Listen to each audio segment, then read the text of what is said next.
В эти дни в городе Якутске прошли два очень значимых для всего эвенского народа мероприятия. Это 6-й съезд эвенского народа Российской Федерации и 6-й съезд эвенов Республики Саха-Якутия.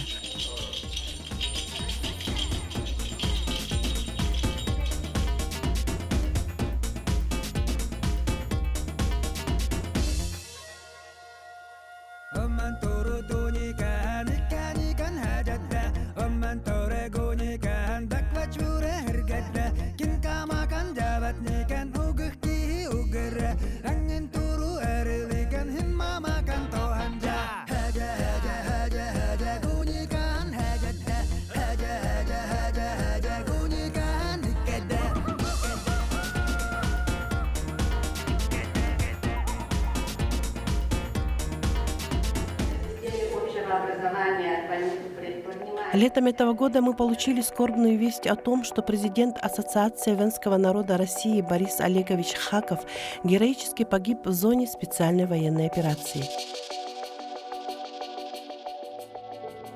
В кратчайшие сроки была сформирована рабочая группа и началась подготовка к главному событию. В настоящее время эвены проживают в 5 административно-территориальных образованиях Российской Федерации: в Магаданской области, в Хабаровском крае, в Чукотском автономном округе, в Камчатской области и в Республике Саха-Якутия.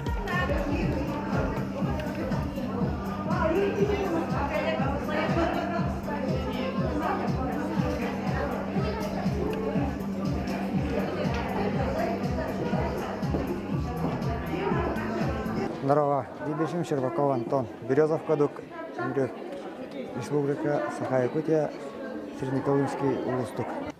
Здорово, Джала, Би тек Эвышки, Якутская текемрив, тек Нюнгис Чакабак, Эвышал Седетен, Талайритен Хоч, Хокнум Хоял, Бовышалбу, Долдарев, Укчан Матив, да Якаяна.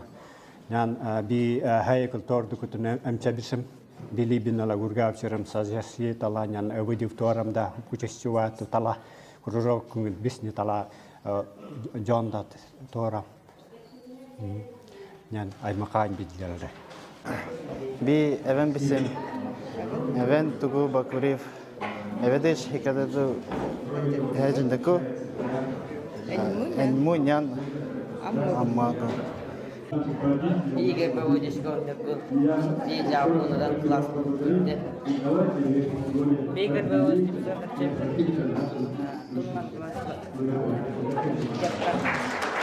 Здорово, Евгел, Бігер Бова Абрамова Ліліана, Бі Мяніс класу Хупкучидеп, МДів Тополиной, Тампонской улустук, МД Всероссийская Сегла, Евгел.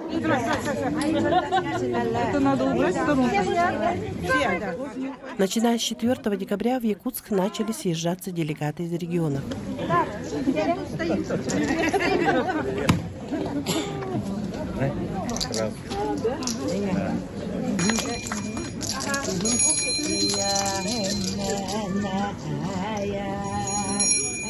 Наверное, никогда еще так задорно не звучала эвенская хеджа в аэропорту Якутска.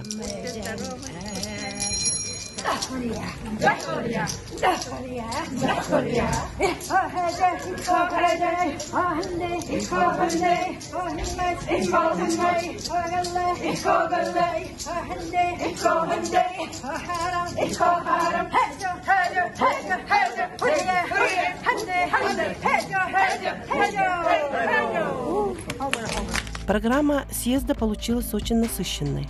5 декабря делегаты встретились с заместителем председателя правительства Республики Саха-Якутия Ольгой Валерьевной Балапкиной. В этот же день в Государственном собрании Ил-Тумен делегатов приветствовали сенатор, член Совета Федерации Сахамин Миланович Афанасьев и председатель Постоянного комитета по вопросам коренных малочисленных народов Севера и делам Арктики Государственного собрания Ил-Тумен Елена Христофоровна Галамарева. Содержанию.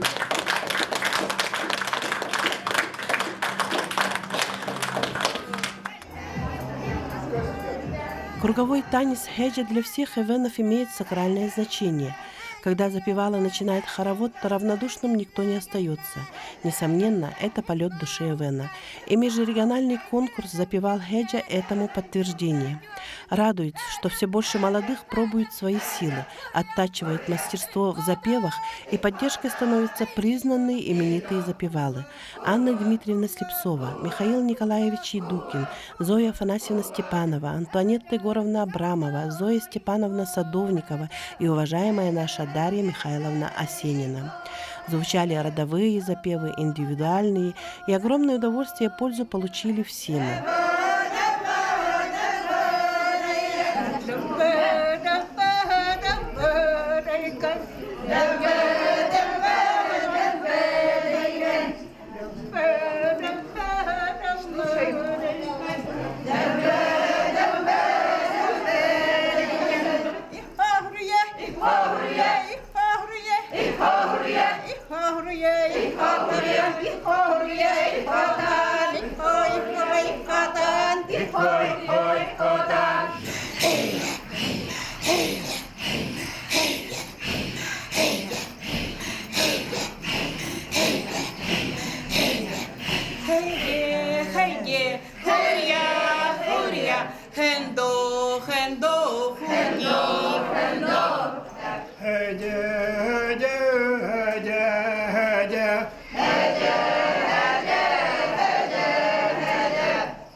Заявку на участие подали 15 запевал Нёгамга из Республики Саха-Якутия, Магаданской области и Чукотского автономного округа.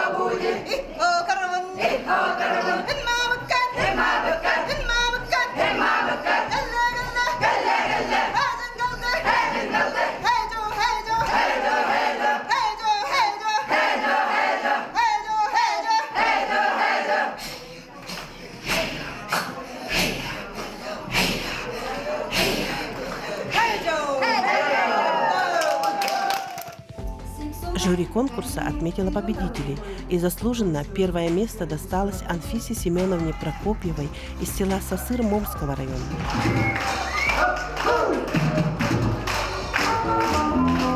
Второе место Зоя Степановна Садовникова, председатель Совета старейшин Момского района. Третье место – учитель эвенского языка из Чукотского автономного округа Аркадий Григорьевич Тарабукин.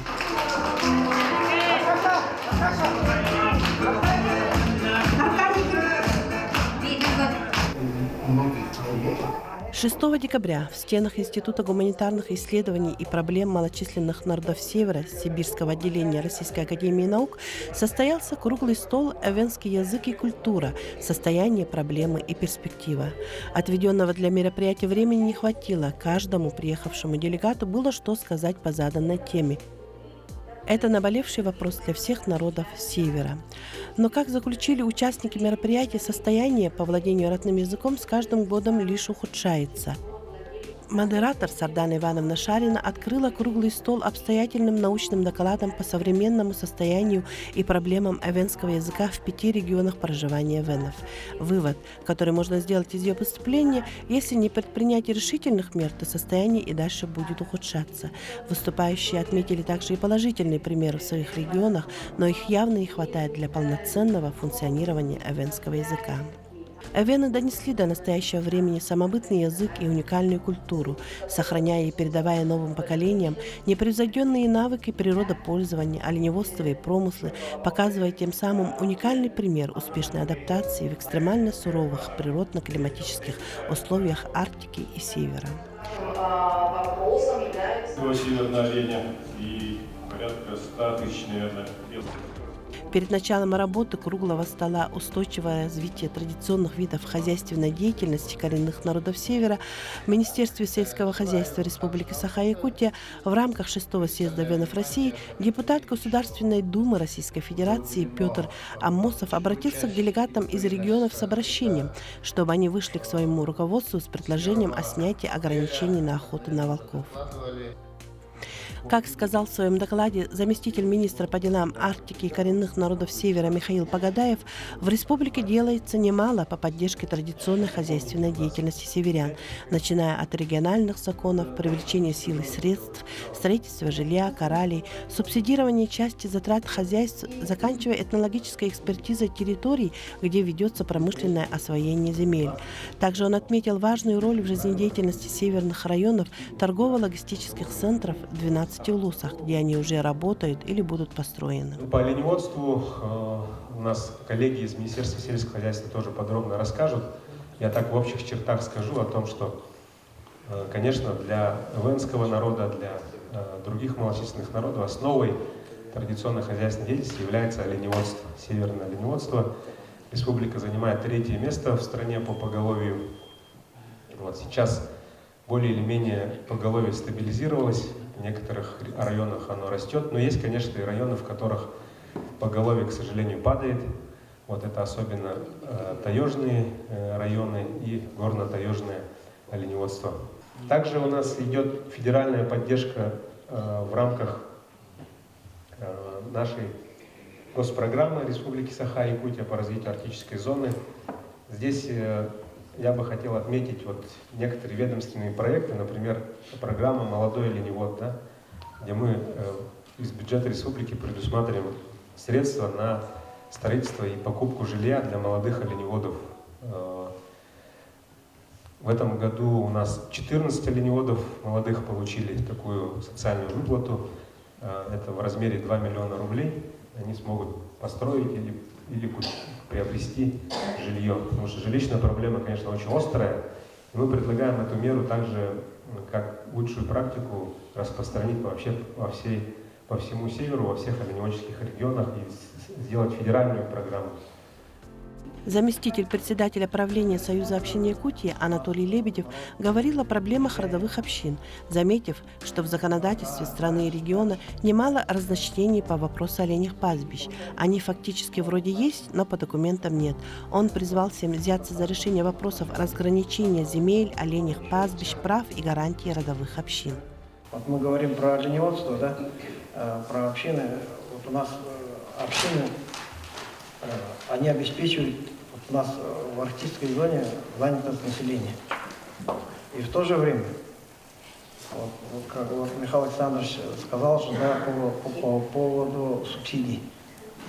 Мы перешли на количество оленей, о людях забыли. Вот то, что я говорю, что надо вспомнить, пора бы вспомнить о людях, вот это оно все совмещается. Необходимо, вот я считаю, что субсидии надо пересмотреть все-таки. Раньше было по людям, люди работали, а сейчас мы перешли на количество оленей, наоборот, меньше людей стараемся, да, чтобы другие заработали, людям, людей меньше делаем, и народ уходит, отсеивается и уезжает, и уходит. Вот, поэтому у нас должен быть, наверное, главный субъект, объект нашего внимания – это человек, человеческий фактор. Говоря о государственной поддержке традиционных отраслей, руководитель отдела Министерства сельского хозяйства Иннокентий Баланов сообщил, что из федерального и регионального бюджетов ежегодно направляется 1,2 миллиарда рублей, из них 1,1 миллиард на оленеводство. Традиционные отрасли у нас в республике чисто производственные предприятия. Около 700 предприятий занимаются традиционными отраслями севера. Где-то 300 рыболовецких хозяйств занимаются рыболовством на внутренних водоемах. 360 охотничьих хозяйств занимаются охотничьим промыслом. И где-то у нас точно 114 оленеводческих хозяйств. В целом по традиционным отраслям севера у нас занято по республике 4600 человек. Чисто по оленеводству у нас в кочевом производстве работает 1200 человек.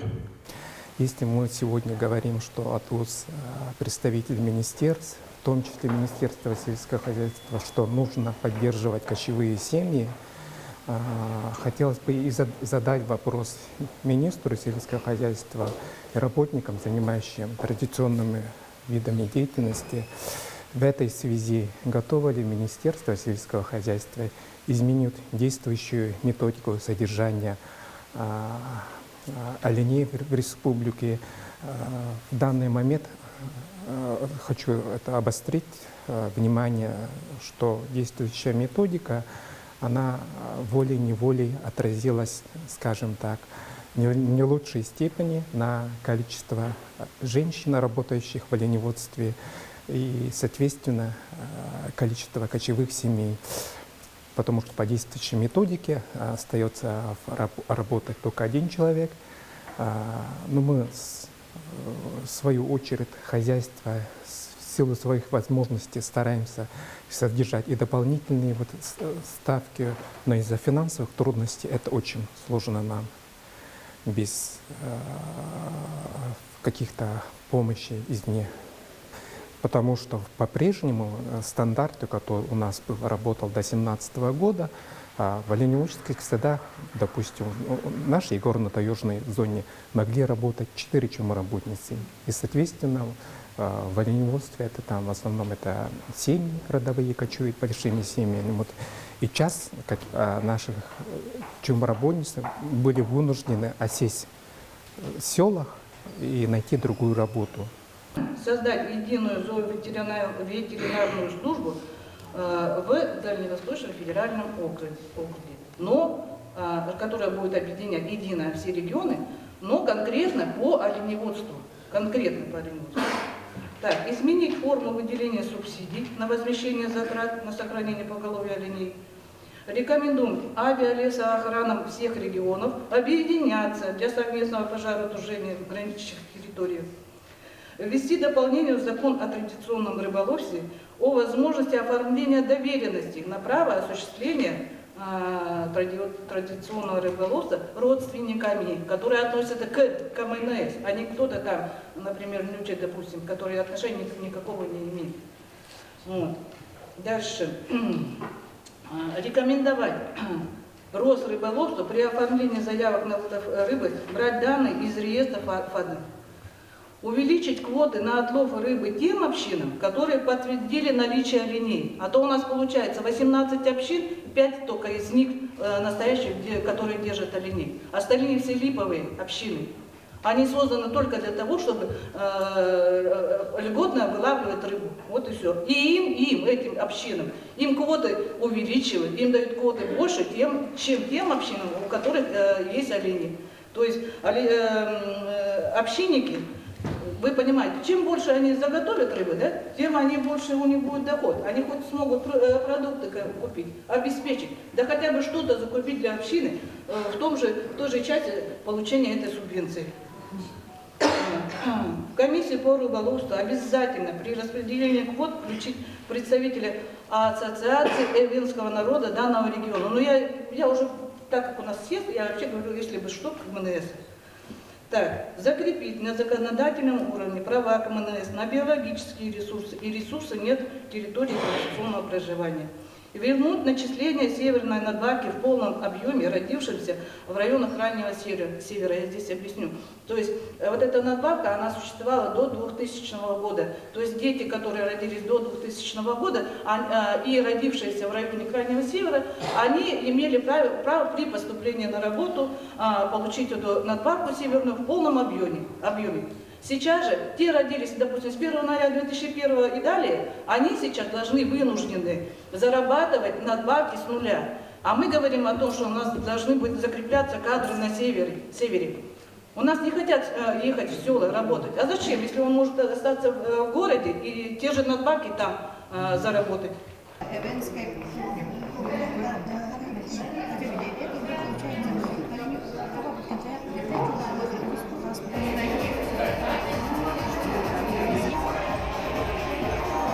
Завершился первый день работы съезда фестивалем национальной кухни и конкурсом «Строганина». Гости и участники были приятно поражены обилием, красотой и вкусом эвенских блюд, звучанием прекрасных песен. Вечер прошел в веселой и дружеской атмосфере.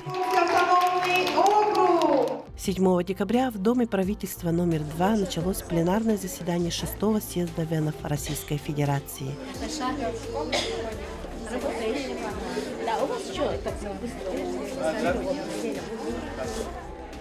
На съезд прибыли более 50 делегатов из 7 регионов страны. Участников мероприятия приветствовал президент Ассоциации коренных народов Севера, Сибири и Дальнего Востока, сенатор Совета Федерации Российской Федерации Григорий Литков. Он пожелал успехов в работе съезда, вручил награды активистам северного народа.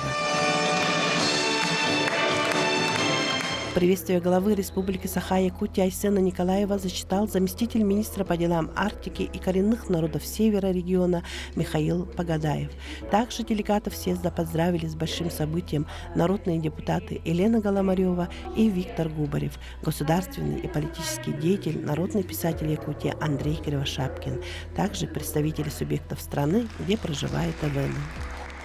Почтили минутой молчания память героически погибшего на СВО президента Ассоциации эвенского народа России Бориса Хакова. На съезд приехали дочери Бегена Анжелика и Вероника Хаковы. Президент Ассоциации коренных малочисленных народов Севера, Сибири и Дальнего Востока Григорий Петрович Литков вручил им награду отца. Был представлен отчет Координационного совета Ассоциации эвенского народа. В своих выступлениях делегаты говорили о проблемах, которые сегодня остро стоят в регионах. Эти вопросы изучения и сохранения родного языка, вопросы, касающиеся традиционных видов хозяйствования, оленеводства, охоты, рыболовства. Вносили свои предложения в резолюции съезда. Да, вот очередной съезд, но немного все равно мы очень печалимся, то, что Бориса нет, вот, и он организацию вел, ему все доверяли, наш по-настоящему герой, поэтому мы будем его всегда помнить и, как сказать, будем хранить вот эту нашу дружбу, семье, поддерживать. А так, конечно, надо двигаться дальше, и сегодня необходимо, вопросов, конечно, жизненных много. Нельзя сказать, что все мы тут решили.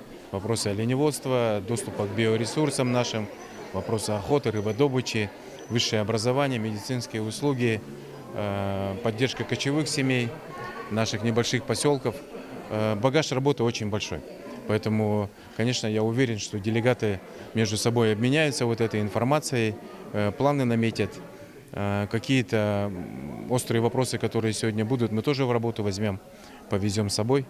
И, конечно, вот такие встречи, съезды, круглые столы, форумы, они полезны тем, что мы вживую обмениваемся информацией, друг друга видим, хорошее вспомним, проблемы пообсуждаем. И для нас это большой толчок, такая дополнительная энергия для работы. Одним из приятных моментов было чествование кочевой эвенской семьи Соловьевых из Момского улуса, победителей конкурса «Семья России» 2024 года. Прославили эвенскую кочевую семью на всю Россию. На пост президента Ассоциации эвенского народа единогласно был выдвинут и избран Анатолий Николаевич Слепцов. Также избрали рабочий орган правления Ассоциации эвенского народа Российской Федерации, куда пошли представители всех регионов.